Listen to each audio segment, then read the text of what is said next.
حضرت عیسیٰ علیہ السلام تیز تیز قدم اٹھاتے ایک پہاڑ کی طرف جا رہے تھے۔ ایک آدمی نے بلند آواز سے پکار کر کہا، اے خدا کے رسول، آپ کیوں اتنا تیز جا رہے ہیں؟ پیچھے کوئی دشمن بھی تو نظر نہیں آتا؟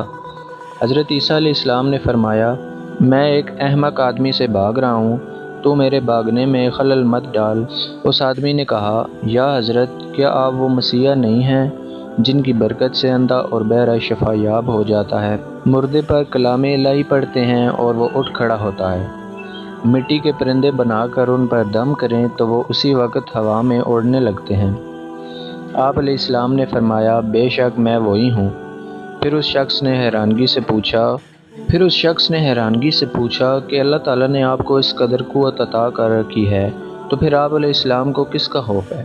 حضرت عیسیٰ علیہ السلام نے فرمایا، اس رب العزت کی قسم کہ جس کے اسم اعظم کو میں نے اندھوں اور بہروں پر پڑھا تو وہ شفا یاب ہو گئے، پہاڑوں پر پڑھا وہ ہٹ گئے، مردوں پر پڑھا وہ جی اٹھے، لیکن وہی اسم اعظم میں نے احمق پر لاکھوں بار پڑھا لیکن اس پر کچھ اثر نہ ہوا۔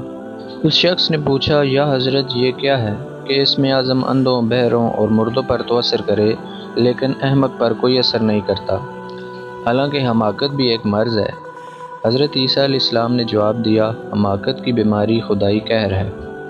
اس واقعے سے ہمیں یہ سبق ملتا ہے کہ بیوقوفوں کی صحبت سے تنہائی بہتر ہے۔ دعا ہے کہ اللہ پاک مجھے اور آپ کو شیطان کی شر سے بچنے کی توفیق عطا فرمائے، آمین۔